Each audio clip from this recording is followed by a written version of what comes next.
Welcome back to the Fotosbymikey podcast. My name is Mikey, your host for today's episode. Today, I have a good friend of mine, Mark, who's an amazing officiant. And I've worked with him before, and he is truly amazing at what he does. So let me just have Mark introduce himself and tell us how you got into the business, Mark. Hey, thank you so much, Mikey. I'm so excited to be here. My name is Mark Sevillano Jr., and I am an ordained minister. And I officiate wedding ceremonies and other services as well. Awesome. Mm-hmm. When was your first wedding? Do you still remember that time? Oh, yeah. So my first wedding was back in 2015. And I had just, my ex-wife had just had our first son, our first kid. And he was about like a month old. And I remember getting asked to officiate a wedding for the first time. And how it worked was my friend Steven Jewell, shout out to Steven Jewell. He actually hit me up and he was like, "Hey Mark, he's like, I'm getting married soon, and I know that you're a pastor, right?" And I was like, no, I'm not a pastor. And he was just like, "No, you always like post things on social media about like God and you're real positive." And I'm like, "Yeah, but I'm not like a pastor, like a actual minister." And he was just like, he's like, "Well, the reason why I'm calling you is because I'm getting married and I want you to officiate our wedding." And I was like, "That sounds really cool. Like, what do I have to do?" He's like, "I don't know. Just figure it out. Go online, search and figure it out. And when you like do what you got to do, I'll fly you out to Illinois, and that's where we're getting married." Because he's from like Southern California, and I expected it to be like in Orange County somewhere. And once he said that, I was like, "What?" So like, I'm gonna do it. So we hung up and I Googled like how to be a wedding officiant or how to be ordained. And, went to this website and figured it out. I think at the time they were paying money, like asking for a fee. I think now there's like no fee to get ordained online. And sure enough, I paid like $40 or something like that and got ordained online and called him up. I'm like, "Hey, I got ordained. Let's do it." He's like, "Let's do it." And they flew me out to Bloomington, Illinois. And I got to perform the wedding, and I posted it on my social media on Instagram. And yeah, people started hitting me up and DMing me saying, "Hey, I didn't know you do weddings. Like, we're getting married next year. I would love to have you," and stuff like that. And it was just kind of like the snowball effect after that. So, Wow. Was that something that you really enjoyed, or was it just something that, I could possibly make this into a business? I mean, it was a mixture of everything because I was so hyped just to go to Illinois. I was like, "Oh, cool. I'm going to go to Illinois with my friend Steven." And I got to meet all his friends. So I was just so happy about that. And then it didn't dawn on me until after the fact when I performed the wedding and I was up there, I felt so comfortable. I was like, man, and then I loved to see him and his wife, Jackie. They were just so in love and they fit each other so well. And I was like, man, this is special, So it was at that moment where I was like, okay, cool. Like, this is actually something that I'm enjoying, and it's not like, just for the trip or just to hang out with my friend. It turned into something I was really all about. And then when I felt so comfortable up there, I was like, hey, I'm not even like that nervous, and this is coming very natural for me. So then I thought, like, okay, we'll see where it goes. Like I have a different career pathway that I'm going on, but this kind of just came to me, and I was like, all right, we'll see where it goes. So later on, like years later, is when I started thinking like, hey, this can be a career. So That's awesome. For the first year, how many weddings did you officiate that first year? So in 2015, I only did one wedding, and that was the wedding in Bloomington, Illinois. And then the next year, 2016, I think I did two weddings. It was Cody and Kristen, and that was also a destination wedding in Portland, Oregon. So that was fun too. And people are probably like, "Oh, this guy is just like traveling," but don't worry, I haven't really traveled since. It was just those two weddings. I travel like up and down like Southern California, but I haven't done like a real big destination wedding in a while. But yeah, I ended up just kind of slowly, I did one in 2015, two in 2016, about 3 in 2017, like 1 in 2018, and then like 6 or 7 in 2019. And then 2020 is when it started picking up more. And then 2022 was my biggest year. I did like 63 weddings in 2022. And you and I both know that there's 52 weeks in a year. So that's more than, it was me working more than, every weekend. It was like sometimes twice in one day, sometimes on Friday, Saturday, and Sunday. It was just very, very busy. And thankfully now in 2024, it's picking back up again as well. So let me ask you that. How does that work when you have two on the same day? Yeah. So I don't like to do 2 weddings on the same day. In the past, I've booked 2 weddings on the same day, either because I had I committed to it a long time ago, and then I realized, oh shoot, I have 2 on the same day. But it can be done, and it's possible, but it's just not what I prefer, because by the end of the day, I'm drained. I'm so tired. And, it's funny. I'll bring up a story of, I had 2, I think it was last year. I had 2 weddings on a Saturday, the same day. And both of the brides were named Evelyn. Or they were both Evelyn. So it was like Evelyn in the morning and Evelyn in the evening. So I had to kind of make sure that I got their husband or their fiancés correct, because it wasn't that Evelyn, it was this Evelyn. And it was just funny. So it's tough, because you have to really get your head in the game when you come to a wedding, you have to be present, you have to get your head in the game, you have to come with excitement and joy, and you can't be tired and just your energy, they'll pick up on your energy right away. So so it's possible, but it's not my favorite thing to do. Right. Now you have a team, right?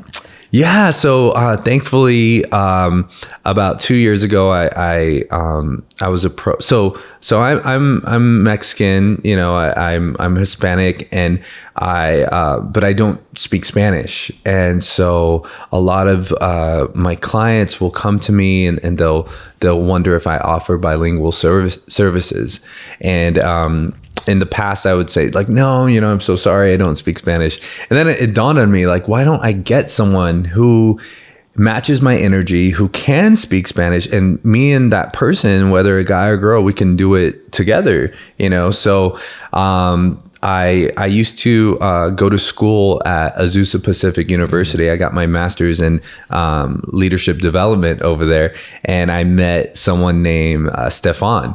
And he is just this amazing, charismatic dude, and he speaks Spanish like really well. He was actually on like a Spanish worship team, and so I contacted him and I said, hey, I do weddings and stuff, and I'm an officiant. I want to ask you if you can join me and interpret this wedding and do it in Spanish with me. I'll do the English part, you do the Spanish part. And he was like, yes, I would love that. I mean, I've seen your Instagram, I've seen your videos, and I've seen you, and I would love to join that. That sounds really cool.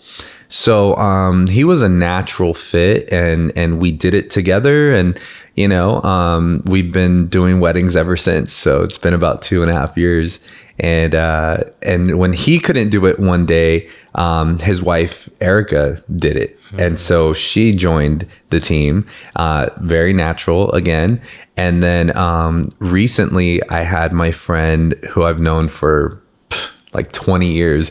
His name's Mao, and he did a wedding with me like 2-3 weeks ago, and so he joined the team. And then I have a guy named Carrie, and he is I'm mentoring him right now, and he's going to join the team as well. So I'm growing, and I have people who I'm mentoring and who are joining me, and it's good because I don't, these people all have come naturally to me. I'm not like seeking out like, hey, I need a wedding officiant. Hey, I need, these people I've known for a while. And so I think it's important because part of when people hire me, they hire me because of my personality, my voice, my charisma, my look. All of that plays a factor into why people hire you as their officiant. So I knew that I had to pick people, and people had to join me who match that energy, who match that. They have to be well kept. They have to be, attentive. They have to write back right away if it's an email, or text back right away if it's a text message, because ultimately they're emulating and mimicking my style as well. And so I would hate for a client to get someone who I am affiliated with and then end up not liking them because they don't match that same energy that I have. So that's super important. I think that's one of the hardest things about building a team, is building a team with like-minded people who give off that same energy. I absolutely agree. I'm the same way. I'm very picky on how I bring on the team, because I want to, bring people that have the same energy, the same values. And I want my clients to see that on the wedding day, right? Because I want they are a reflection of me as well. Exactly. Right. Exactly. And that's great that you said that. So let's kind of talk about your style and maybe approach to the wedding day, and how you kind of approach each couple differently. Yeah, I like that question a lot. So my style is very professional and very romantic and intimate. In the beginning, I incorporated a joke into my ceremony just to lighten things up. And over the years, I've strayed away from that, because I've learned that now majority of the couples want that emotional, intimate, elegant vibe, rather than that like, hey, we're fun, we're getting married, and this is kind of like silly, like people kind of. There was a time when that was kind of like the thing, where everyone was like, yeah, throw in a joke. I would say, what is love? And in my ceremony, I would say, what is love? And then I would say, turn to the person next to you and ask them, what is love? And so they would turn and say, what is love? What is love? And then they would automatically think of that song that says, what is love?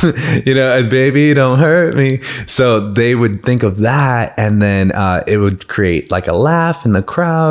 And then I would say, I asked second graders, what is love? And one second grader said, love is when mommy sees daddy on the toilet and she doesn't think it's gross. And then everyone would laugh. And it was just like a quirky, like, cute way to end a ceremony.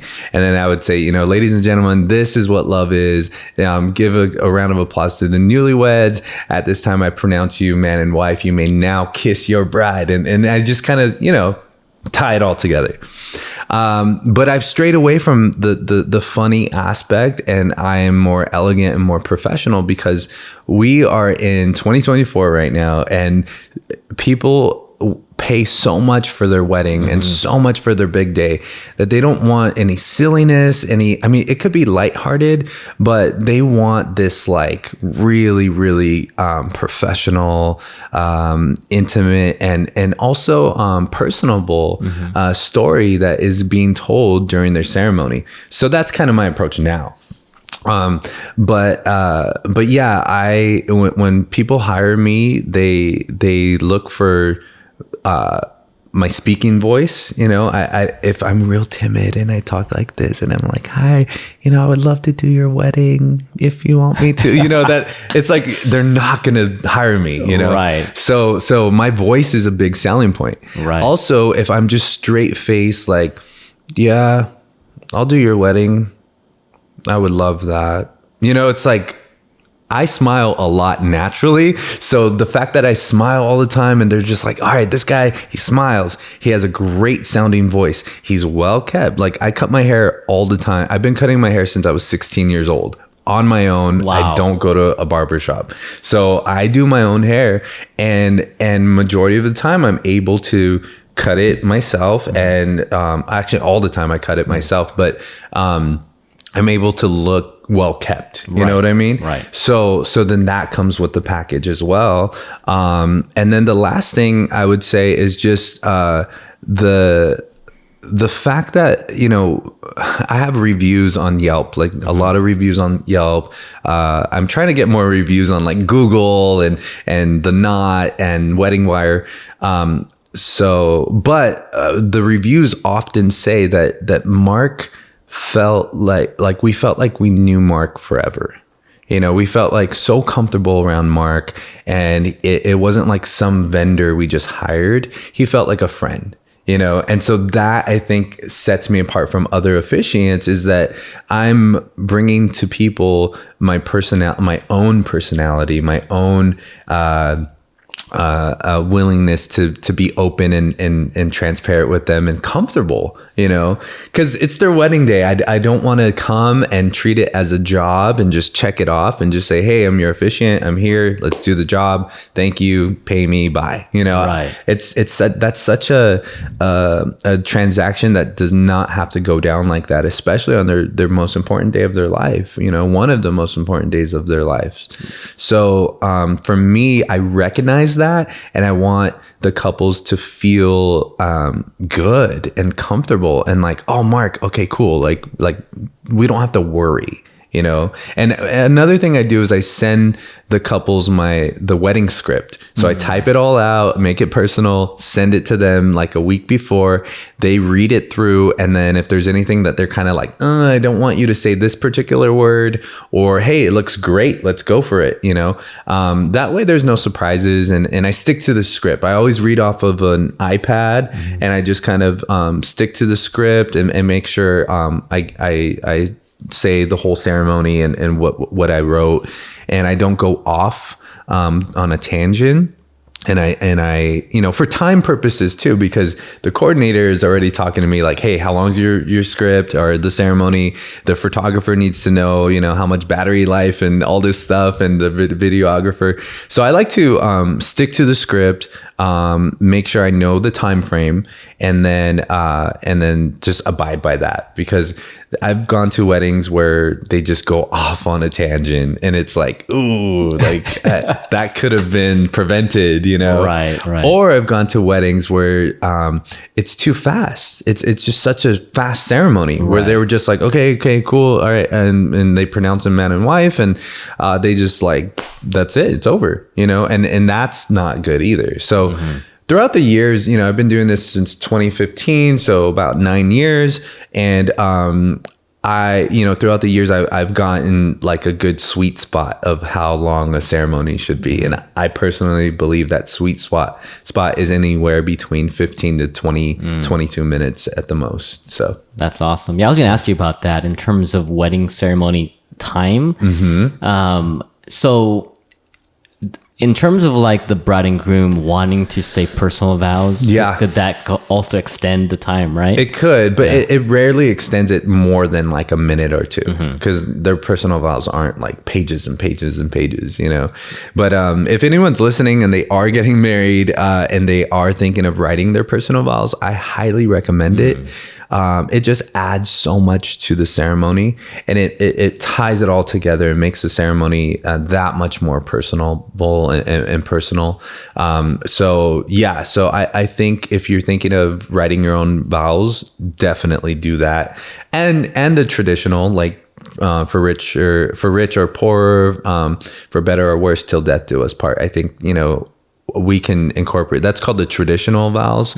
So I always recommend that the couples do the traditional vows, that they have me repeat, and that they write their own vows that are more personalized, and that way we can get the best of both worlds. So yeah, in my opinion, I do really enjoy when the bride and groom write their own personal vows, especially because I'm a little biased because we use it for the photo and video, so it just adds more, like, just you get excited when you hear that, like it just hits you. You learn their story a little bit more, and you get a glimpse of their relationship, and you feel their love. It's so beautiful. I highly recommend it. Whenever I have my consultations with potential clients and potential couples, I always tell them, are you thinking of writing your own vows? And they're like, oh, I don't know. And oftentimes, and not to make a stereotype or anything, but oftentimes the guys are like, I don't really want to do that. I don't like speaking in front of people. And then the girls are like, come on. So, but I found that more and more people are gravitating towards writing their own vows. Some people, it's kind of been a trend where some people want to write their personal vows, but read them to each other at the first look. And then that way it's just them two, they're vowing to each other. And then during the wedding ceremony, have their traditional vows be recited. That's cool, for them. But I love it during the ceremony. But that I've noticed a trend of people, couples choosing to privately read their personal vows. But as long as you have personal vows, Right. Absolutely. Since you've been doing it for so long, let's say someone is interested in getting to, starting this business. Like, what's like your recommendation, and what resources can they use to, to educate themselves? Yeah, definitely. I love that question. I think the first question to ask yourself is, am I a people person? Because this is a people business. You're working with all sorts of different personalities. When you officiate a wedding, you're meeting not only the bride and groom, but you're meeting their best man, their maid of honor, their closest circle, their parents. You're meeting all the people that you're going to be working side by side with, the photographers, videographers, the coordinators, the caterers, all of these people. So you're surrounded by mega personalities, different personalities. So if you're not a people person, you do not want to get into being an officiant at all. It's just not for you. The next question I think you should ask yourself is, am I willing to sacrifice my weekends and people get married on Fridays, Saturdays, Sundays, and are you willing to give those up? If you work a 9 to 5, if you have like a day job, which I do, I'm a teacher. By day, I'm a substitute teacher. And then on weekends, I do weddings. And if you're willing to sacrifice your weekends, then yes. Another thing too is your voice, your willingness to be well kept and professional. At one point in my life, Mikey, I had dreadlocks. I think you mentioned that offline earlier. Yeah, so I've had dreadlocks. I've had cornrows. I've had blonde hair. I've had, different type of hairstyles. And when you're in a wedding industry and looking professional, and people are hiring you for your look, this is the look I kind of maintain. This is what they get. Once in a while, I'll change it up. I think in 2023 or 2022, I had a perm, so I had curly hair and stuff. So, I'm learning how to just be myself and also get clients.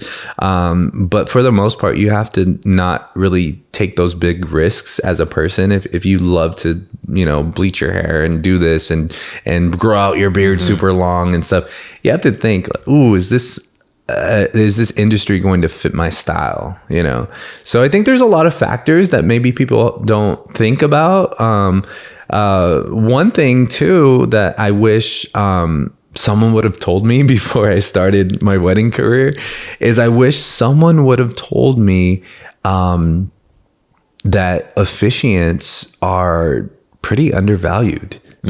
Like they're almost always, I've noticed that they're almost the last thing that couples hire. They're just like, okay, cool. Like, okay, let me ask you, what do you think is like the first and second thing couples go to when they're looking to plan their wedding? It's like definitely the venue. The venue, number one, right? Right. Maybe the planner and then the photographer. I'd say they kind of go back and forth. Exactly, and that's exactly right. They look for the venue. Where are we going to have this wedding?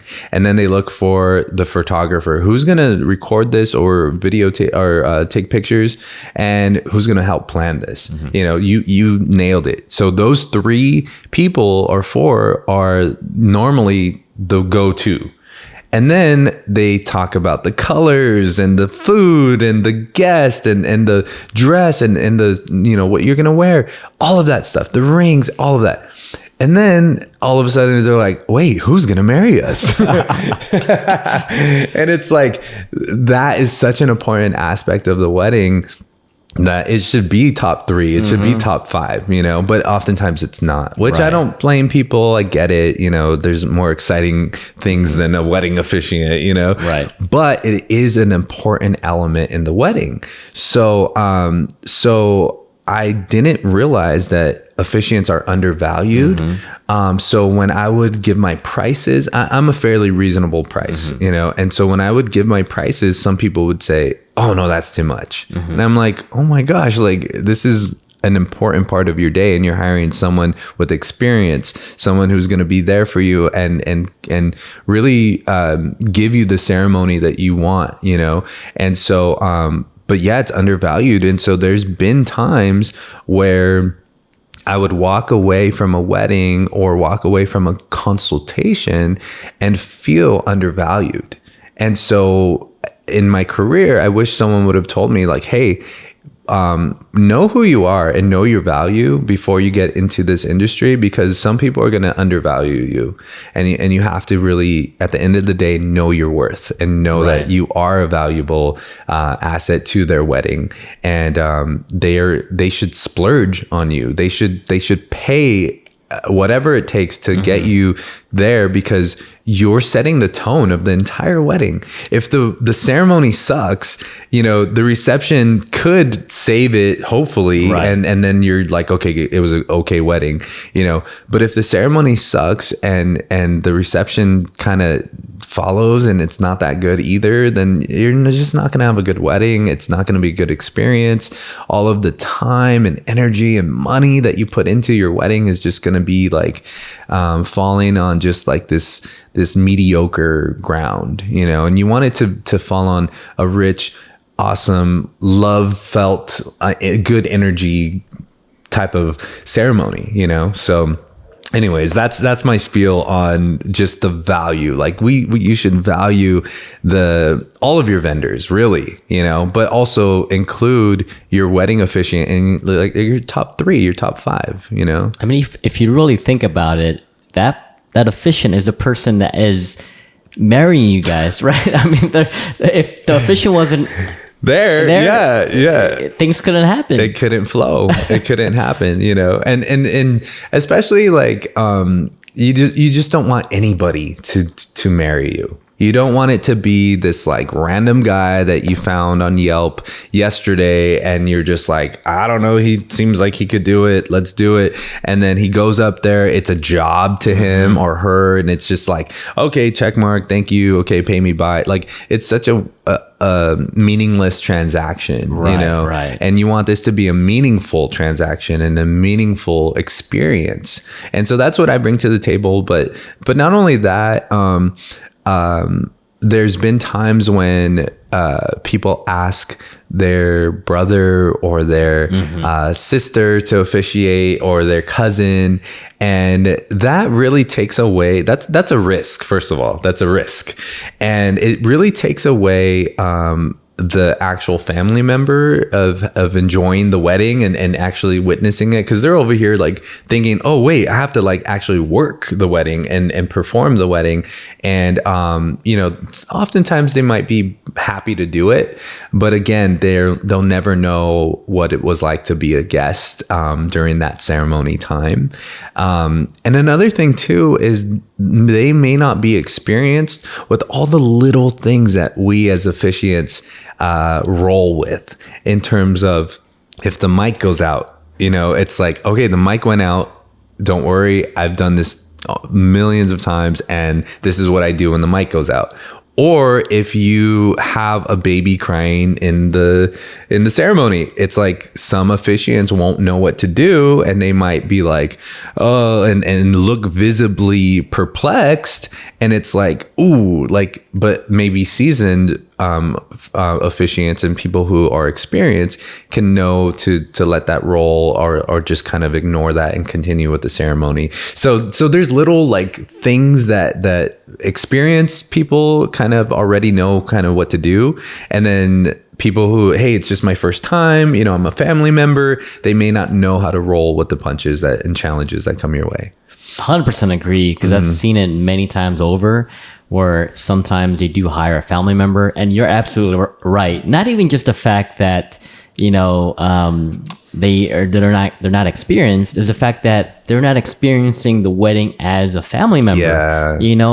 I had my brother got married last year, and initially he asked me like to photograph the wedding. Yeah. And I was like, I kind of want to have fun. I want to just enjoy the day. Yeah. And so eventually him and his wife agreed to hire someone else. I was like, totally agree. Like, find someone that you're comfortable with. Right. And because I'm your brother, I just want to enjoy, you guys tying the knot. Yeah. And it was an amazing wedding. Yeah. It's funny that you bring that up, because my sister recently got married, and I thought like, oh, she's gonna ask me to officiate the wedding, and cool. And I was already like planning, and I'm like, I'm gonna say this, and I'm excited. And then I wasn't the one to do her wedding, and I was like, wait, this actually might be a blessing in disguise, because I get to just enjoy the wedding and be a participant and be a family member and be a brother. Exactly. And so that was a great time where I was like, you know what? Although I would have loved to do her wedding, I am so thankful that I just got to sit back and enjoy it and watch the wedding. And I got to cry.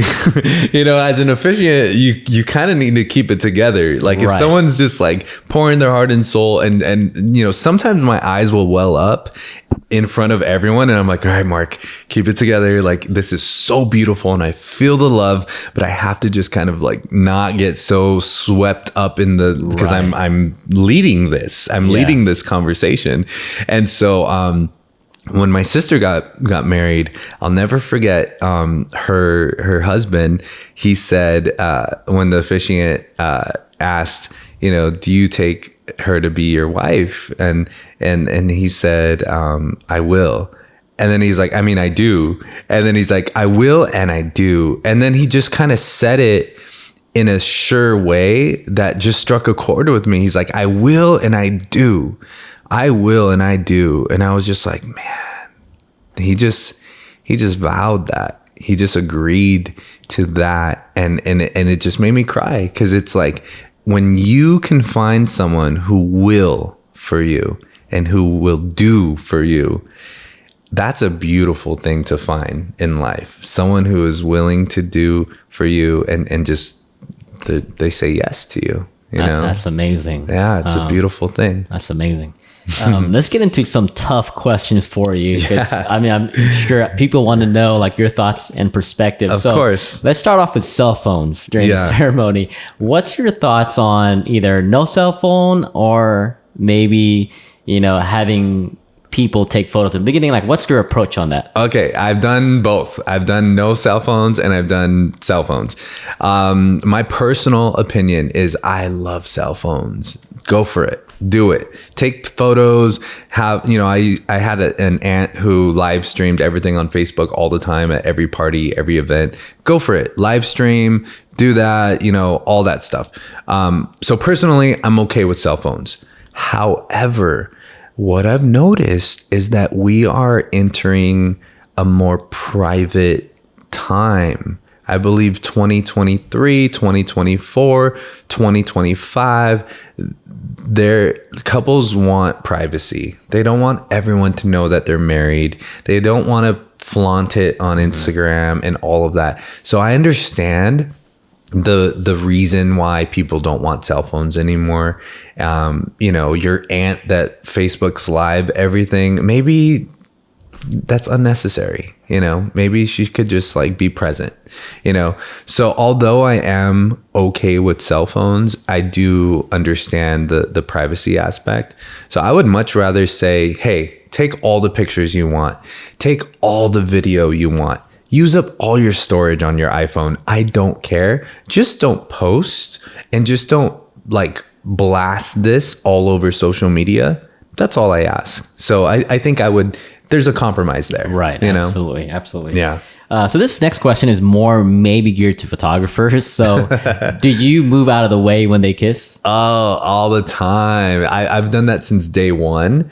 And oftentimes people will tell me like, hey, and make sure you move when the couple kiss, like when they kiss. And in my head, I used to kind of get offended almost and say like, duh, like, yes, I am going to move. Like, why, how dare you even mention that? But then I realized, I understand that some people don't move. They don't. And some people don't know to move. So, absolutely. Yeah. Yeah. So I'm like, okay, I get it. So then whenever I introduce myself to the videographer or the photographers, I'm always like, hey, I'm Mark. I'm so excited to be here. What's your name? What's your Instagram? We'll exchange information. And this is not my first rodeo. I've done almost 200 weddings, and I am going to pick a point in the service or the ceremony where I ask the couple to turn and face their family and friends so they could get a mental picture of all those who are in attendance. So that might be a great opportunity for the photographer to take like a wide shot or take some pictures when we're all turned. Because the majority of the time it's like your what is that, profile view, right? So I always tell my photographers that, and then I say, and don't worry, I'm going to move out of the way when the couple kisses. And they're like, oh, you're so good, you know what you're doing, you're good, you know what you're doing. And so it's a good way to just kind of like address all of that, right? But what I don't like is when I'm, a photographer or a coordinator or someone like, who are you? Mark, you're the officiant. Okay, stand right here. Okay, we're going to start. Okay, all right, let's go. And then it's just no like. Yeah, there's no collaboration on that. Yeah, and it's like we have to understand as vendors that we're collaborating. This is not only our time to execute what we've been working towards and what we've been thinking about and what we've been, planning for so long. This is now time to also work together and create a beautiful experience together. So even like you, like when we hit it off and we vibe together, it's like now we're friends. Now we recommend each other. Now like we have that in common and it's great. Whereas some people might have a bad experience with an officiant or a photographer or something, they're not ever going to recommend them. Absolutely. They're not ever going to want to work with them again. And let's say by chance they do work with them again, they're going to be like, oh, great. Yeah, I've worked with this guy before, and that's awful. Like, you don't want that, you know? I mean, it is difficult when you have, maybe an officiant I've worked with before and I know like they're not my style or they're just like difficult to work with. And I'll give you an example. I'm not going to name them. So what are you watching? So there's this one wedding where, we're doing photo and video. Yeah. And I mean, it's almost mandatory. I got to mic up. I'm very nice. Like I asked Officiant, hey, do you mind if we're doing video and do you mind if I mic you up because we're recording your voice and we're also recording everybody else's voice, the bride and groom. Right. And he said, absolutely not. I'm like, okay.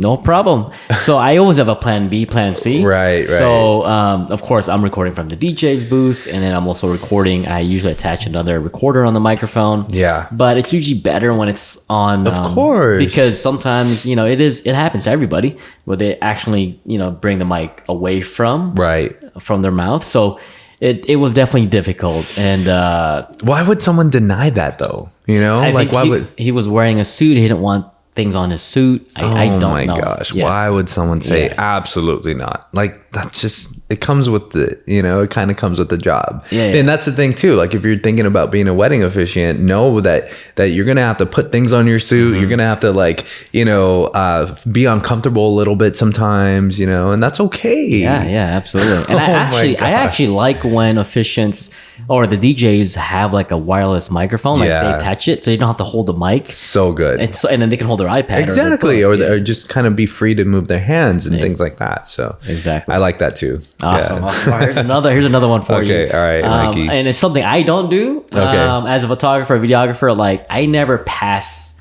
like the first row. Like I don't even go as close to that. This is just my opinion and my perspective, because I always want to provide an experience also for my couples, and I don't want to be a distraction on the wedding. I've seen videographers go behind the officiant and literally like right next to the I've seen that too.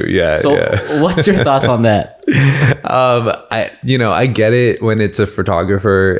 They have to get their shots and their angles and stuff, and I respect you for not going past the first row. Mm-hmm. That's actually really cool. It's a good like kind of guide, but I don't mind, to me, anything for the shot. Like, it's like, hey, if you want to, just be over my shoulder really quick and take a few like close-ups or whatever, I'm okay with that. So for me, it's not a big deal. It's just like, just don't be a distraction. If they're like literally in the row in the center aisle, like snapping away, their camera's loud or blocking something, then it's like, come on, like you're being a distraction.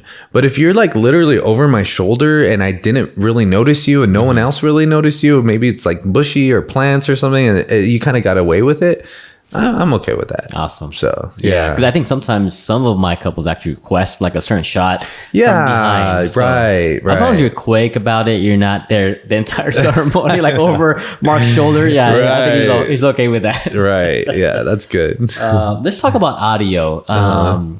Do you bring your own like speaker, or do you kind of rely on the DJ to provide that, or the venue? Yeah, I rely on the venue and the DJ, because oftentimes they're already familiar with what they're working with. All their equipment, they work with it all the time.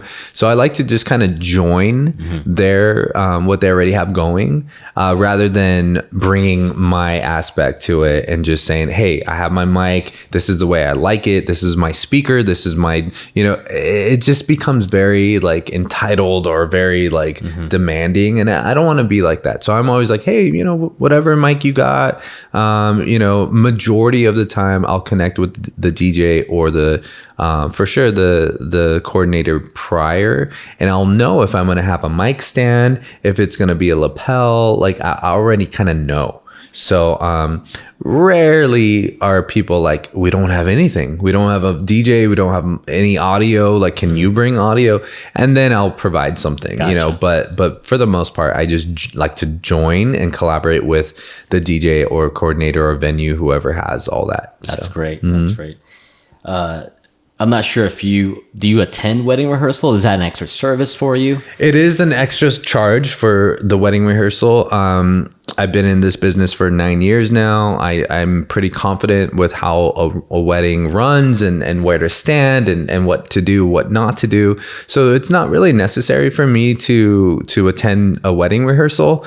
However, when I am invited to one and they really want me to be there, it's mainly because they want to just hang with me and just like create moments and memories, and just, it's cool, so it's not really like, oh, we need him there because what if he doesn't know what he's doing and he needs to know where to stand and how to look and what to do. So it's mainly like, if I do get invited to one, it's just to hang and just kind of like, hey, it's a good excuse to hang with you and no pressure, Right. So yeah, but I haven't really done wedding rehearsals in a while. I used to go to them a lot, And I found that it's just easy for me to just show up and do my thing the day of. It's just a little better that way, but I'm not opposed to going to rehearsals. It's just not as frequent anymore. Right. Yeah. So. It's kind of the same thing with me when they ask me, you know, can you attend the rehearsals or just come to see the venue? Right. And it depends, right? Because we all have busy schedules. So, and I think their thought is like, oh, are you able to kind of visualize how it's going to look? Right. But I always tell them I always come early anyways. So then I'll walk around and all I need is like 5-10 minutes to walk. Oh, yeah. And I already kind of have an idea, right? Yeah. Where I'm going to take the shot or where I'm going to position the family for photos. Mm-hmm. So like you said, you've done it so long, it's second nature. Same. Or you could even like look on the website and kind of see how the venue is, if it's really grassy, if it's indoors, if it's dark, like, you know, so sometimes I'll just hit up the website or Google and zoom in and be like, all right, cool. I know, you know, Google Maps. Like that. Yeah. Google Maps. Exactly. So these are some actually really interesting questions, common questions from the brides.com or bride.com. Okay, cool. Give it to me. So do you have a video we can watch of past ceremonies? You know what? Actually, before you answer that. All right. You mentioned that beforehand. So I actually looked at and I think you're the first one that has a YouTube channel. I've never seen any other officiant that has a YouTube channel. So actually, before we had the podcast, I actually saw some of the videos. Cool. Yeah. So, I mean, that's great because like how can they visualize you performing if you just have like pictures? Yeah. No, I do have a YouTube channel. So if you want to subscribe to my channel, it's Mr. Mark the Officiant. And I mean, I need to actually pour into the YouTube channel a little bit better and a little bit more. But yeah, there's a video. It's kind of like, it acts like a vlog of my 100th wedding. So I take the watcher, the viewer, I take them through the whole entire day, the whole entire process. So you get to kind of see, you know, how a day in the life of an officiant, you know.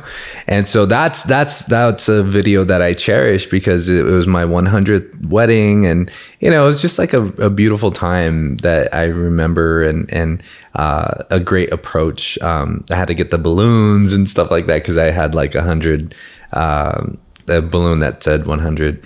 But anyways, I also have like snippets of the ceremony and stuff like that, but I don't like to give too much because I've found that if you give too much, then that gives couples the opportunity to pick and choose and kind of say, oh, I didn't like when he said this. Oh, I want him definitely to say that. Oh no, this. And then it becomes like a tear apart and pick and choose thing that you do. And I'm like, no, I don't want it to be like that. So I don't have like a full ceremony on YouTube. Gotcha. I stray away from that just because I don't want my couples to get thrown off and think that I'm like that every single time I perform a ceremony. So I just have snippets. One of my trademarks are things that I always do that's become this like, everybody knows that I do this, is right immediately after I perform the wedding, we walk down and I get together with everyone and all the bridesmaids, the guests, whoever wants to be in it. And I say, hey, everyone, we're going to do a quick video for my social media. And I'm just going to hold up my cell phone and you guys are going to stand behind me. And I'm going to say, hey, everyone, I just married so-and-so and let's all celebrate or yay, you know, congratulations. And it's like a 9-second video or whatever.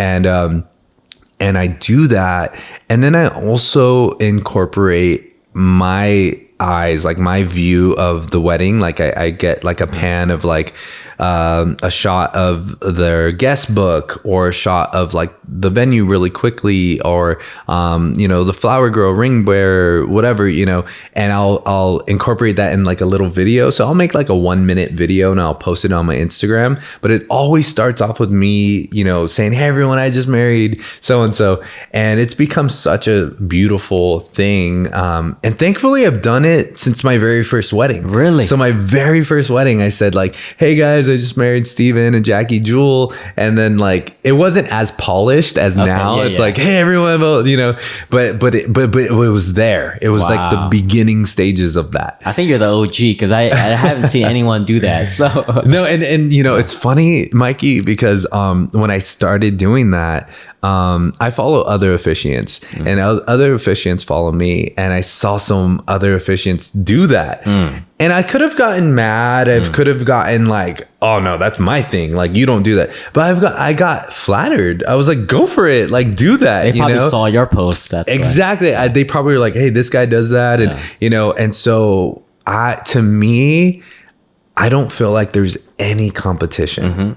Yeah. Zero, because there's only one of you, Mark Sevillano Jr. Yeah. There's only one of me. So there's zero competition. So when people can do the video all they want, but they're not going to sound like me, look like me, and act like me or whatever. It's something that I've come to terms with where it's like, hey, there's no competition. So if there's officiants out there who want to copy me or mimic the way I do things or take lines from my script or whatever, go for it. You know, I'm not the type to be a hater or to be someone like, oh no, they're trying to copy me. Like, do your thing. It doesn't matter to me because I know my value, my worth, who I am, and I know that there's nobody, and I don't want it to sound cocky because I don't come from a cocky place. Right. I just come from a confident place of knowing like, hey, when you get Mark, you get someone very different and someone special that like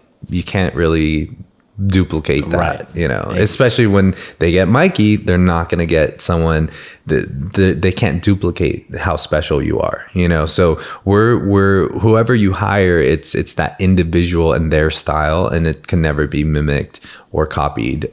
So exactly. Yeah. Exactly.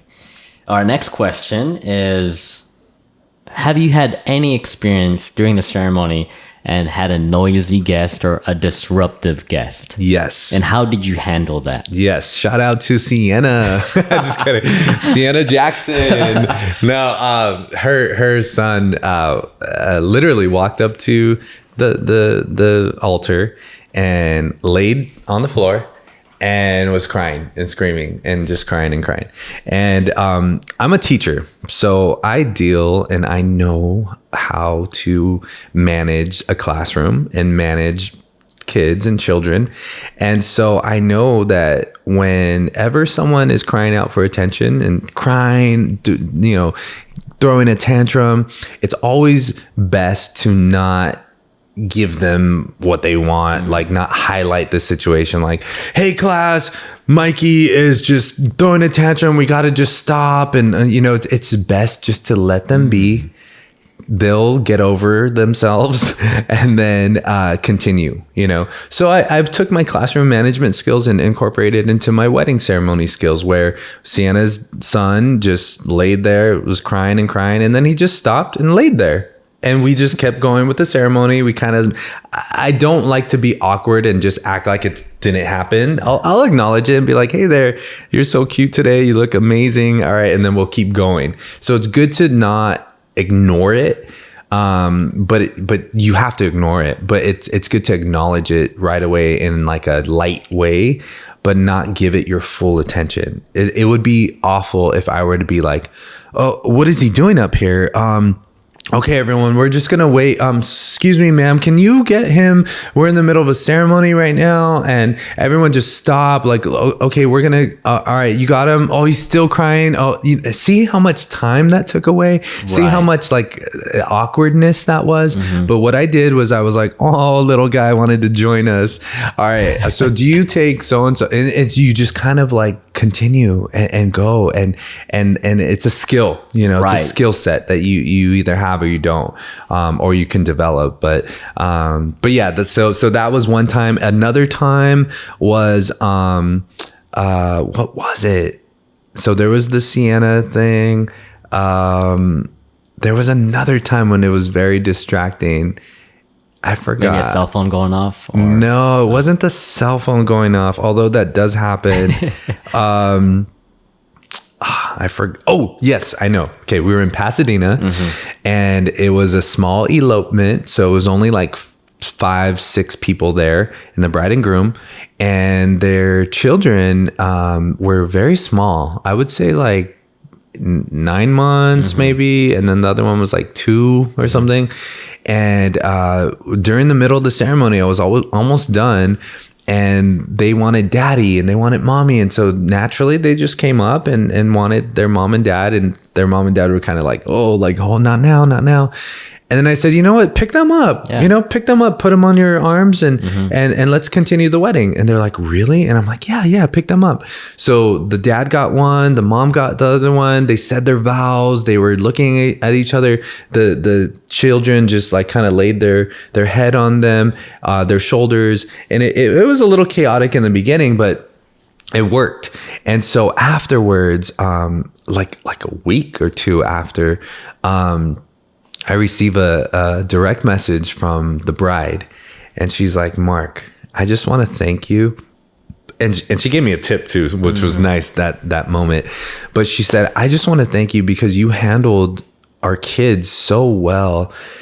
And the photographer took some what are now just like amazing pictures of me and my babies and my kids, and it just turned into a beautiful moment. And I love the way you like kept going and you allowed them to come with us, and she was just going on, and it was just such a beautiful experience that I'm like, why? One, because I am a dad, I am a father, so I kind of know how kids like want their dad sometimes, or their mom. And then 2, I'm a teacher, so that helps me with children as well. So there was just like these like, and then I'm experienced, so I know kind of like how to navigate the situation. But anyways, all those factors, I just said, I get it. And she was like, I know you get it. And it was just a good experience. So that's awesome. Yeah, man. That's great. I think it's just that you have so much experience that from witnessing you doing ceremonies, you just have like a really easy flow. Yeah. Like you make it flow to the point where it's like easy, like seamless.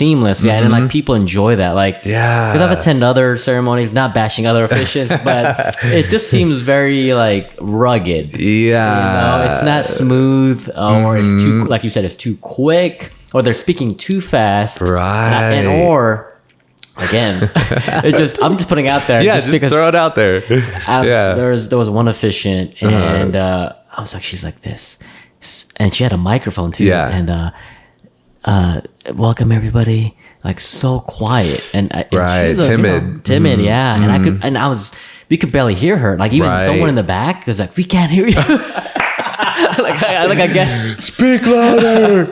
Yeah. I love that. And it's funny that you bring that up, because it's not by, I'll just put this out there, and if it's a secret, then the secret's out. It's not by accident that I'm so intentional with my delivery and my pace and how I feel, and how that comes across, because I have this like ritual or like habit of really like on my drive to the actual wedding day. I've been married before, and I know how important a ceremony is and how much you love a person and you're ready to spend the rest of your life with them. And it's just such a beautiful, vulnerable thing. And so I know, so I'm driving to the ceremony, and I'm like, I want their day to be so special, and I feel their love, and I'm so honored to be a part of that it gets me in the spirit of that. And so when I'm speaking at the actual ceremony, I have all that in my head already. I already thought about the person that I chose to marry and I love, and all of that. I thought about the vulnerability that comes with like giving you joining together with someone for the rest of your life, and wanting to have a family and start a legacy with them. Like I get all of that in my head. So when you put all that in your head and then you're ready to perform the wedding, it's gonna show. It's gonna come out where you're just like, dang, this guy's feeling it, right. So you can't just be like listening to like Blink-182 and you're just like, yeah, and everything. And you're just like, fighting with like your ex or fighting with your mom or whoever. And you're just like, yeah. And like, man, I just ate Burger King and I'm just so like, I just feel awful. I stood up till like 3 a.m. and all right, okay, what's the couple's name? Okay, let's do the wedding. Yeah. So I'm here. And like imagine what you're gonna give, the energy, the just vibe is gonna be so blah and unworthy of anything. So I make sure that I look good, feel good, act good, think good. Like, you have to, you're giving of yourself to a couple that is chose to pay you and chose you to represent their commitment. So, absolutely. I 100% agree. And, by the way, I do love Blink-182 and listen to them sometimes. So, no, not bashing on that. I just want to touch base, not on Blink-182, but like the mindset going in, right? The mindset. That's the point. Because as an officiant, as any other vendor on the wedding day, and even from my perspective, like I have to show the energy. Like if I came in like, okay, guys, we're gonna take a photo here. We're gonna take a photo. It's like, okay. Like no one's gonna believe me. I'm taking these photos, or I'm not excited for the wedding. Yeah. So like, I was gonna ask you that actually, which you answered the question, but like, what's your process like before the wedding day and your mindset? Like for me, I actually like to do some cardio to kind of just clear my mind. That's a great thing. Yeah, especially in the morning, I clear my mind and just really focus on what's ahead of me. Yeah. And get my mindset right that I know I need to perform, physically, mentally, and get excited. Get in the zone. Yeah. Sometimes I'll do like jumping jacks or just kind of like pump myself up because I don't want to be so lazy or so like lackadaisical, just so I oftentimes do that as well, just kind of like and it depends on what you eat too. Like I'm not gonna be eating like a bunch of junk, and I mean naturally I don't already, but like especially a wedding day, I'm not gonna eat junk and then be burping up there or feeling like, oh, can you excuse me, guys? I kind of have to hit the restroom. So that all those things like people don't think about. You think, oh, I just showed up. Oh, cool.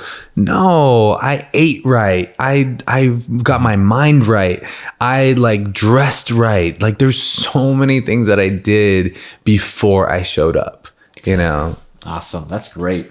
All right, so here, let's move on to another question from Bryce.com. And this is probably something you can educate all of us about is about the marriage license. Like, how does that work during the ceremony, and after the ceremony?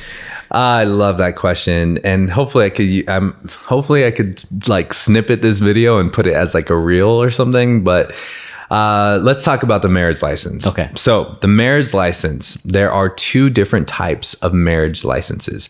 There is the public marriage license and the confidential marriage license. The public marriage license is typically the marriage license that everybody tends to get. It's a license where you do need 2 witnesses, 1 or 2, along with the wedding officiant to sign it. And it becomes public domain. It's kind of easy for someone to like search up. And that's the public marriage license. And then on the other hand, we have the confidential marriage license. The confidential marriage license, you don't need any witnesses to sign. You only need the wedding officiant, the person who's performing the wedding, to sign that confidential marriage license. And it fluctuates from county to county, but either the confidential license is a little bit more or less. I'm not too sure nowadays, but I know that the fees are different. So you might pay more for a public or less for a public or more for a confidential, or so the pricing's different. They're not the same price. And then the confidential license isn't really easily found on public domain. You could still kind of search for it, but it's not going to pop right up, So I tell my couples, if you're a private person or a private couple, definitely get the confidential marriage license. Or if you're someone who's high profile, a celebrity, you're in the FBI, you're a police officer, you might want to gear more towards the confidential marriage license. So, but if you're like, I don't care, I just want the public one, I don't care. Or some people are very private, but then they're like, oh, but I really want my sister to sign it. I really want her. Then they have to get the public one because those require the witness's signature. So it all depends, but it's really great for couples to know this information because oftentimes it's their first time getting married and they have no idea what a public marriage license versus a confidential marriage license. Another thing they ask when you go to the court and you apply for the license, they ask, is your officiant a member of the clergy? Is he a minister, or he or she a minister? And sometimes they'll text me, hey, Mark, I'm at the courthouse and they're asking like, what are you? And I'm like, oh, I'm a minister, or a member of the either or, but I just say minister. So then they have to check mark the box that says minister and stuff like that. So, so it's the couple's job to obtain a marriage license. And then it's my job to sign it and make it official, because that's what I have my license in. And then, I usually mail it out for the couples as well. And then in 4 to 6 weeks, it will be processed. And then the couple will then either get to order a copy or, or request a copy. So the marriage certificate just doesn't come in the mail automatically. The couple has to then pay like $14 to $17 to request a copy of their marriage license. Man, I did not know that. I think most people did not know that. Well, now you know. Yeah, that's great information. Yeah. Let's talk about witnesses. Do you need one or two? So you just need one if you are dealing with the public marriage license. You need none if you are dealing with the confidential marriage license. And with the witnesses for the public one, how old can they be to sign that? They have to be over 18. I think it's a legal adult. You have to do your signature, your printed name, and the home address that is listed on your license. So if they don't have a license or anything like that, then they can't really sign. Oh, interesting. Okay, there you go. More information from more Mark. info. Yeah.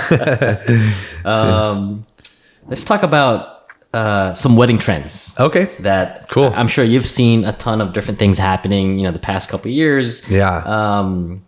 So some of the things I've seen over the years is not really, I'd say they're like retro, like it's coming back again. Like, okay. Have you ever seen like an old rotary phone? Yes. And then you call it in and say something to the couple. Yeah, yes. I've done that once or twice and I loved it. That was a great idea. You get to capture their voice and everything. It's just so cool. I love that trend. Yeah. Yeah, because then the bride and groom can listen it back, after the wedding.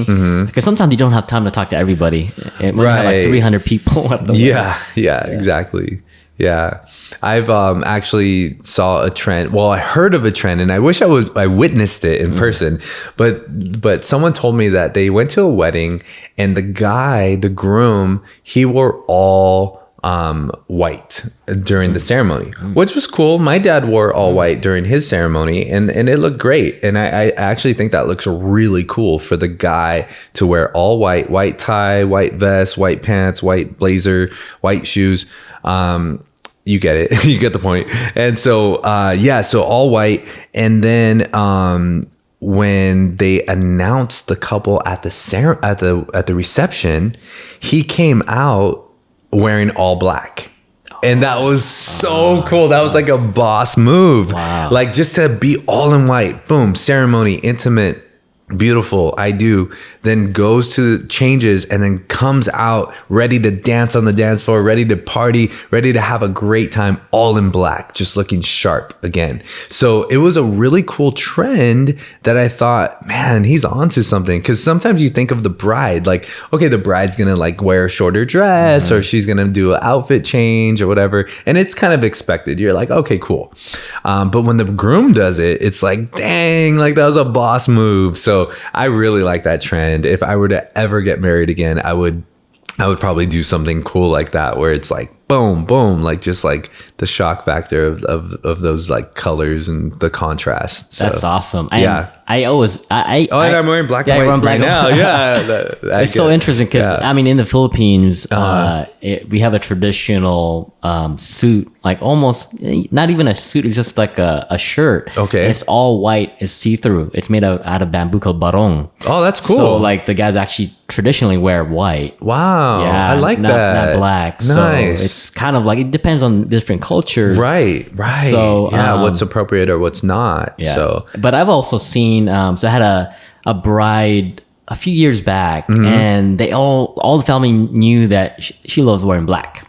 Okay. So they were expecting her, because no one saw the dress, no one except her mom. So no one knew what she was gonna wear. Right. Like not even her bridesmaids.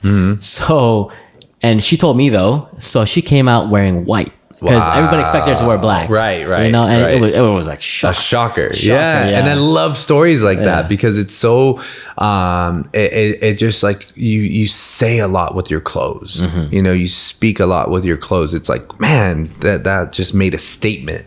You know, so that was great. That's really cool. Yeah, I hope people do the clothing trends. I mean, I've seen it all. I've seen, you know, where I think it was a wedding I worked with you, where after the ceremony, when I pronounced them man and wife, they turned around and we took a group picture, and that was really cool. I was like, all right, cool. Like that's a cool trend. And or another time where you know, it depends on cultures, like, you know, the traditional trends where you do mazel tov and they break the glass, you know, things like that.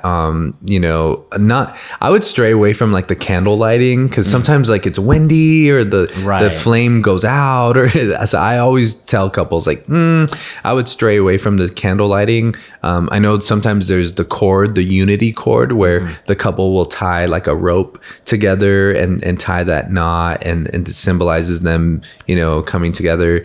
Some families like to do, if they're like a blended family and maybe they had kids with a previous marriage and the other person, same story, and they get together, some people will have like a vase, and they would have a sand ceremony where they would pour different color sand into one vase, representing the two families blending together.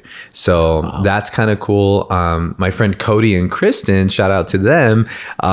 They actually planted a plant during their ceremony. And so they put the soil, they put it in a pot, and then they just kind of, you know, had a plant together that represented them starting their marriage. That's awesome. Yeah. So there's I mean, you guys can do what you want, because that's one thing I've learned, is that there's no right or wrong way to do your wedding. You do what you feel represents you. Do what you like, what you feel is going to be a great a decision that you'll be able to live with when you're 60 and 50 and all that. Like yeah, you know, I love Elvis, and so I went to a Hello Kitty wedding where their cake toppers were Hello Kitty. All of their treats and favors were Hello Kitty themed, and so it was something that I believe that bride and maybe the groom they'll always have a respect for Hello Kitty, and it's okay, you know, it's fine. I hope they're not one day like, oh, why was it a Hello Kitty wedding? I went to a Dodger wedding where it was just like her veil had like LA like embroidered in it, and it looked cool. Their colors were like blue and white, and it was just like it worked, you know. That's amazing, so it all depends on what you want, whatever floats your boat. And I always tell my couples, like, I will wear what you want me to wear. I will, I won't say what you want me to say because there's limits and stuff. Like I'm not going to say something bad or something that will, that is out of my character. I'll definitely take recommendations of what you want me to incorporate in the script. But yeah, for the most part, like I'll wear what you want me to wear. I think I don't really have like a craziest thing that I wore at a wedding. But I've gone to like real casual weddings where they're just like, hey, wear jeans and a t-shirt, and I'm like, okay, cool. I've done a wedding at a graveside where I think it was their mom or grandma or someone, and it really was a special person to them in their lives, and they wanted to get married there privately and then have the ceremony later, like next year or something like that. So I married them at Rose Hills in Whittier, and that was a beautiful experience, Wow. So there's different, and I'm cool. Like let's explore what you envision.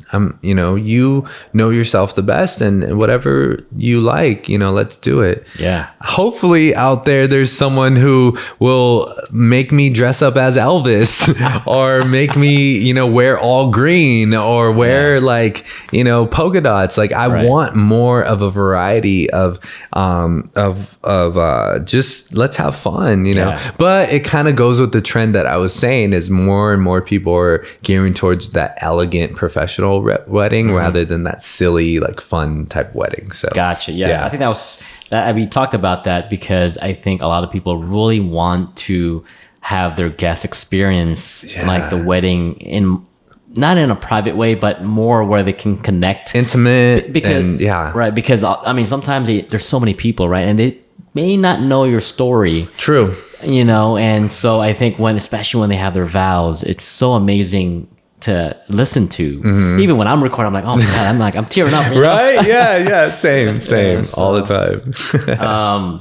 Here's another one that I've noticed. I think I think you actually initiated the action on that day where I don't know if it was a couple requested that, where you told everybody to take out their cell phones and take a selfie. Oh yeah. So the couple asked to do that. So I had the couple said, hey, you know what? We don't want any cell phones during our wedding ceremony, but we don't want people to feel like they couldn't capture a moment. So have everyone take out their phones, take pictures, whatever, anywhere, take selfies, send it to the couple, wish them a happy wedding day, and then put your phones away. So it kind of gives the guest like the release to like get it all out. Like just take all the pictures you want right now, and then when you're done, just put it away. So that's like a nice, thoughtful way of allowing people to get it out of their system, and then they'll be okay. Awesome. So, yeah. Let me ask you this. What's the most interesting request that you've been asked by the couple? Yeah. That's a great question. This was not really like I guess it was a request per se. Basically, I arrived at their backyard wedding in 2020. And actually was it 2020? Yeah, I think it was in 2020 during like the pandemic and COVID and all of that. I had to take a temperature test, which was kind of common back then. It was such a weird time, right? And I took my temperature, and then I introduced myself to the bride. The bride was like in one room, the groom was in another room. So when I went to the bride, she was like, oh, okay, I'm happy you're here. And she was just kind of like distraught a little bit. I was feeling her vibe, like, oh, you're kind of all right, like everything okay, like everything's gonna be good, like this is your wedding day, it's gonna be beautiful. And I'm like, you mentioned that you're gonna give your vows, like read your vows. Do you want me to hold your vows, or are you gonna hold like your bride, your maid of honor is gonna hold your vows? Like, who's gonna hold your vows? She's like, oh no, you could hold my vows. So she gives me her vows, and then she goes, and here's my fiance's vows that I just wrote right now. And I was like, what? Like in my head, I was like, okay, yeah, for sure. And then I looked and I'm like, did she just say that she wrote her fiance's vows to her, like to herself? Right. And she's like, yeah. And I was just like, oh my gosh. So then I'm like, where's this fiance? Where's the groom? So I'm looking for the groom, and then they're like, oh, he's over there. So I'm like, all right, can I go in? So I go in the groom's room, and he smells of alcohol. Oh no. And he's just kind of like trying to get ready, and I'm just like, hey, do you need help? And I kind of help him with his tie and stuff. And he's just kind of tossing back and forth. His eyes are kind of red. I'm just like, oh my gosh, this guy's buzzing it. He's drunk or something. So anyways, we go, and it's outside in their backyard, and there's a swimming pool. Oh no. And he's the altar is like right at the corner, right by the swimming pool. Right. And I'm like, if this dude falls in, like, this is not going to be good. So it wasn't a request, but it was just like it was crazy for me to get his vows, knowing that she had wrote out his vows to her. Which is like, you don't do that. Like, that's unprecedented. Yeah, like these vows are supposed to come from you. Yeah. You're not supposed to write your future husband's vows to you. So it was just kind of like a crazy situation that I'll never forget. That really stands out to me, and I still follow them on Instagram and stuff, and they're still together and things are great, so I'm happy for them. But it was just like, it probably was just like an awkward time. Maybe he was nervous and drank too much, or maybe she, maybe he wasn't a good writer and he told her what to say. I don't know the whole story, but it was very, very rocky at the time. The situation I walked in was very like, what's going to happen? What is happening? Right. So yeah. That's interesting. Yeah, definitely. Let's talk about venues. Is there one venue that you really love to officiate at? Oh, so I love different venues for different reasons. Calamigos Ranch is a venue in Malibu, and it is the most gorgeous venue. Have you been there? I've been there. Yeah. So you have the waterfall in the back, you have lights, you have everything. It's just chandelier, like things like hanging from the trees, and so beautiful. So I love that venue because of its beauty. And then there's like Fairview Green River. It's just like a venue that I just feel at home with. It's just so cool. It's in Corona, and I know all the vendors, and I'm cool with everyone. And I go to their wedding fairs. So that's just like a home type of venue, And then you got in Downey, it's called the Secret House of Ivy. Shout out to them. Love them. Shout out to them. It's just this greenery like everywhere. It's like you're walking into an enchanted garden, and it's small and intimate, and it's just so beautiful.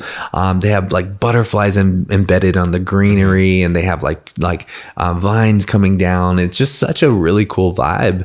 And I love that venue too, so but then I also love like the venues that are like outdoors, and it's just like wide open spaces, and you just feel like you're in nature and stuff like that. So it all depends. Some I love for their beauty, some I love because I feel at home, some I love because I always do weddings there, so it just depends. Do you have a preference? Like, do you prefer to do like outdoor weddings, outdoor ceremonies, or no? I don't have a preference. Okay. No, I mean, I could rock an outdoor wedding or an indoor wedding. I could rock a private wedding or a public wedding, of wedding guests of like 5 and wedding guests of 500. Like, I have no preference. That's awesome. Yeah, that's awesome. Let's talk about some personal questions about yourself. Yeah, let's do it. Let's talk about maybe some people that have been so influential in your life, and that has inspired you to what makes you what you are today. Yeah, definitely. So it's changed throughout the years. I used to really look up to a lot of celebrities, like Oprah, Will Smith, TD Jakes, like all these people that like I just kind of love their leadership and who they are. But if you have TikTok or if you have been around, you know that these people I just mentioned, there's so much controversy with them, and just it just unfolded that maybe they're just shady people, or they have like faults and things. I mean, everybody has issues, you know. So throughout the years, it's changed and it's evolved. I try to pick people I know personally now, you know, instead of celebrities. However, there are two well-known people that I still kind of look up to and have influenced me, and just the person I am, and that is Common. Common Sense. He's a rapper, artist. He does so much for the communities and for people. He gives back a lot. He's a poet, all of that. I've gotten to meet him several times, and he actually like followed me on Instagram and stuff. Not this account, but my other account I used to have. And we've talked and stuff, and he's just become just someone who's just real solid. He's consistent and solid. So if anyone in the world thinks that I'm a solid dude, I attribute it to Common, because I want to take after him.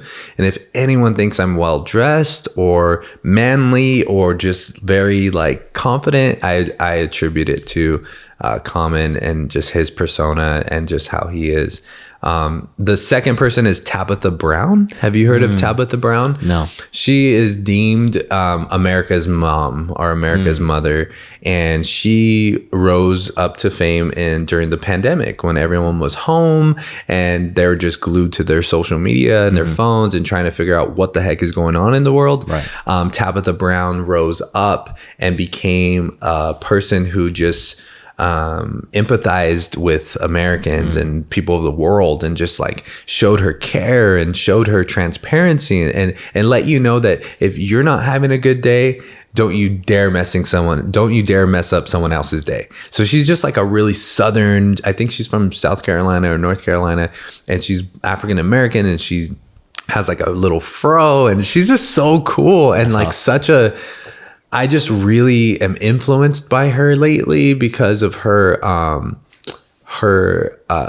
care and empathy for people. So if anybody ever thought of me as a caring guy or like a empathetic person, I attribute it to Tabitha Brown and her approach and stuff. And the last thing and person I will say is actually one of my best friends.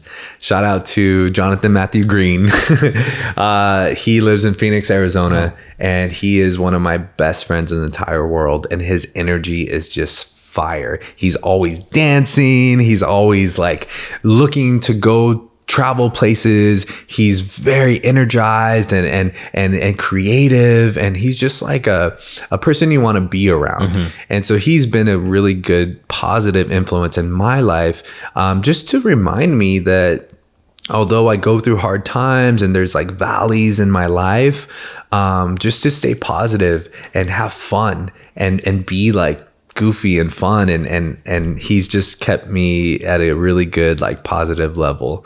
So so those three people are like right now just people who are just influencing me like left and right. So that's great, man. That's awesome. I do want to add something. I was scrolling through your Instagram like a couple days ago. I'm like, he was on a TV show.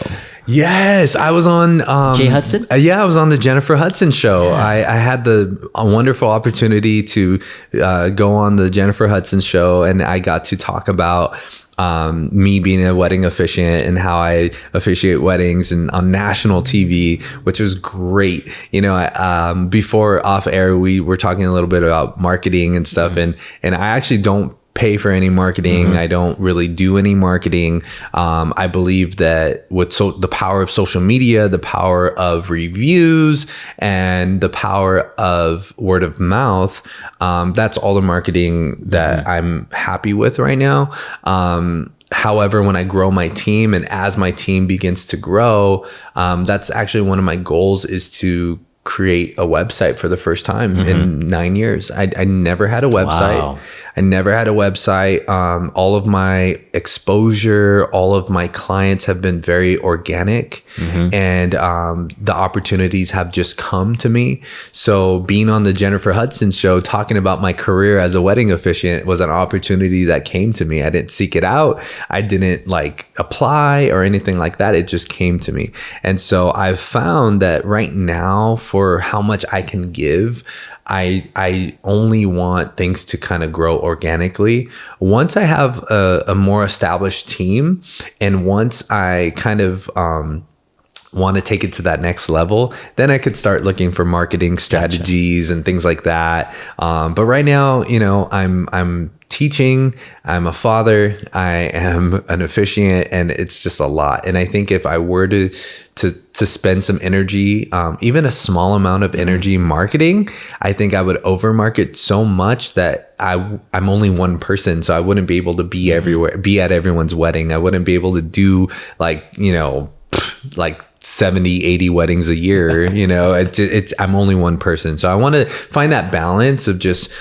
being a dad, being a teacher, being a wedding officiant, being a friend, being a brother, a son, you know, and really balance that and not stretch myself too much. Right. But when I have my established team, I'm definitely going to market more. And, you know, my goal is to have a website, and my goal is to get more exposure on TV, on love shows, like couple shows like Love is Blind or The Bachelor or whatever. You know, I definitely could picture myself venturing off into those avenues. That's great. That's great.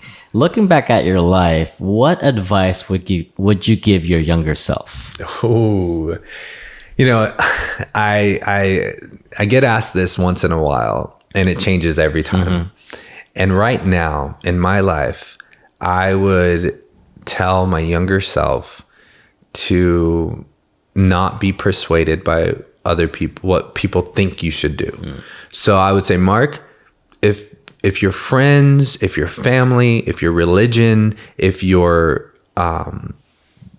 idols or people, your role models, whoever they are, if they're telling you to do something, and in your spirit, in your gut, you really, I mean, you hear them, but that's not really true to what you want to do or who you are, then stay true to who you are and what you want to do. Because I lived my life where it was like, ooh, but I'm Christian, you know, because I'm a Christian. So it's like, oh, I'm Christian, so I can't.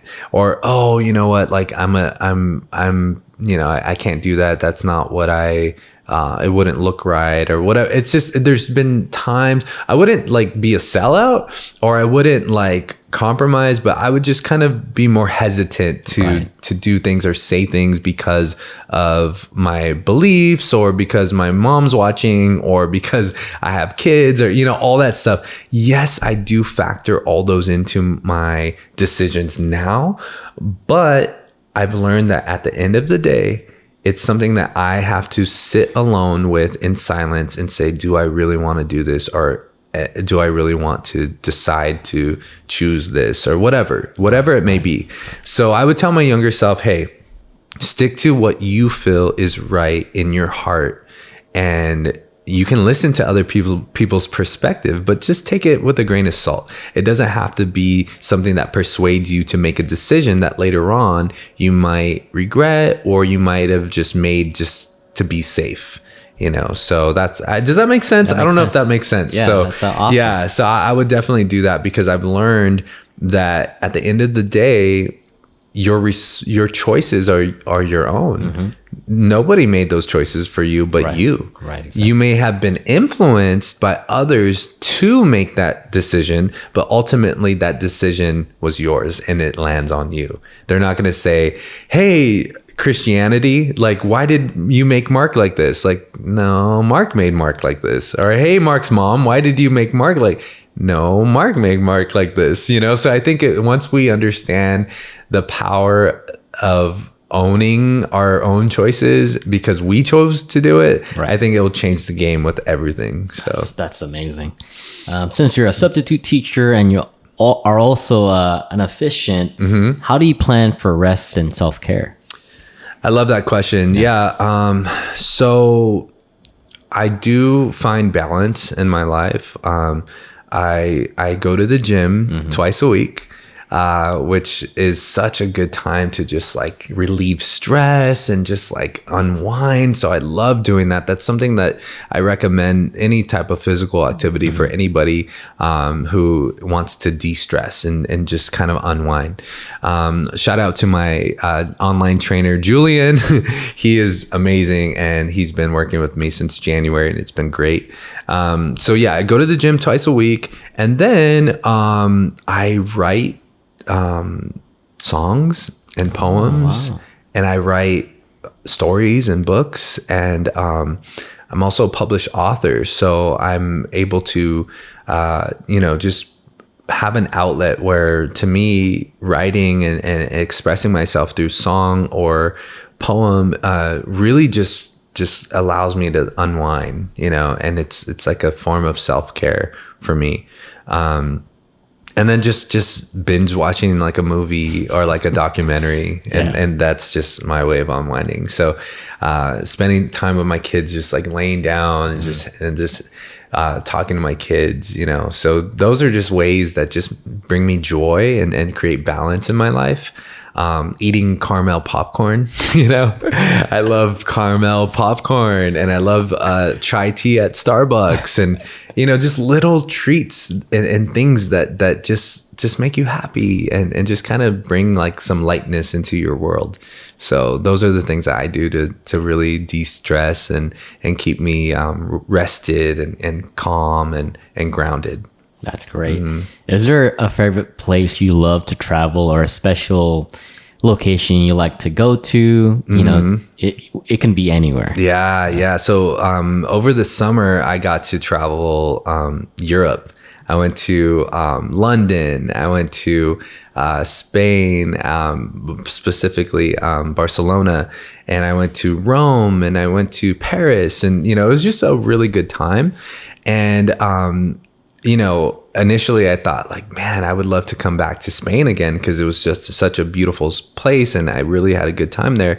But I also had a good time in London and Paris and all these places. So I'm like, when I really, really come down to think about a place or somewhere that I just love and just can't get enough of is right here in Orange County. It's not all over the world, even though I haven't traveled all over the world, but it's Newport Beach, all the beaches in Orange County, like Newport Beach, Balboa Island, Laguna Beach, Crystal Cove. Those are places in California. I'm a California guy. And those are places in California, and specifically Orange County, California, that like have my heart. I feel so much peace at those places. They bring back great memories, and there's no place in the world like those beaches and like those places in Orange County. So yeah, that's my answer, and I would love to go there. Once it starts getting more hot, I'm at Newport Beach. I'm at Balboa Island for sure. Awesome. So, last question for you. Yeah. If money wasn't an option, is there a location or a country that you would love to live at? Ooh, like I just got finished saying I'm a Californian. I love America and California and Orange County, LA County. I haven't traveled enough around the world to kind of imagine myself settling somewhere. I heard Peru is really nice. Brazil. I heard Thailand is so nice in certain places, and Hawaii's always like fun. Maui, all the Big Island, all these places. I've gone to Alaska. I've gone to Victoria, BC. Was such a beautiful. It felt like a movie set. Everything was just in its perfect place. It was really fun. But I would have to say, and it sounds so corny, and I'm going to quote a movie called The Wizard of Oz, but there's no place like home. There's no place like Southern California. We have In-N-Out. We have Disneyland. We have California Adventure, Downtown Disney. We have like everything you can think of that is just in a hub of just, we have Hollywood, we have, Griffith Park and the observatory, and like just all these really cool spots that like there's no place like home. This is my home. I agree, like, because I'm a avid outdoor guy. Like, I love hiking and traveling, and I always tell my friends from like overseas is like California is one of the few locations where you can go to the beach. The mountains, Big Bear, and then go to Palm Springs and desert in one day. Exactly. Yeah. And it's so beautiful. I'm so fortunate to live here. Yeah. I'm so fortunate to be able to, a lot of people are like, it's so expensive. Not when you grew up here. When you grew up here and that's all you know is expensive, right? It's not expensive. However, if you move from like a small town and then you come here and you're like, it's so expensive. Yeah, you're going to feel the hit, but you also have to consider that there is higher wages here and higher more opportunities here. So it's like you give and you get, you take what you can get. But yeah, California, I'm a California native, a Whittier native, LA native, and this will always be home. I will always want to live here. I will always want to do life here. And I can't imagine doing life anywhere else. That's awesome. Well, I can't thank you so much for coming on the podcast, Mark. Yeah. It's been a pleasure. I mean, you have such a unique perspective and your energy is infectious. How can people find you? Well, thank you so much for this opportunity, Mikey. You're an amazing guy. I love that you have a podcast going. I love that you stay busy, you stay traveling. You're so good to work with. And I thank you so much for this opportunity. People can find me on my socials. Just type in Mr. Mark the Officiant. That's MrMarkTheofficiant. I was like, officiant. Yeah, that's such a unique handle, man. That's so cool. I actually love that. Yeah, Mr. Mark. Yeah, my students used to call me like Mr. Mark and stuff. And over the years, you have to be more professional and Mr. Sevillano, so, but yeah, my name is Mark Sevillano Jr. I'm an author, I'm a father, I'm a wedding officiant, all of that. I would love to connect with whoever's listening. Hopefully you enjoyed this conversation. This is something, if you hadn't noticed, I'm a people person. I love people. I love sharing with people. I love teaching people and being a part of people's special day. So yeah, thank you for just inviting me, and let's do it again sometime. No problem. Definitely. We're going to do episode 2 with Mark. Episode 2. Yeah, soon. So, all right, guys. Thank you guys so much for listening. We will see you on the next one. Thanks. Bye. Bye.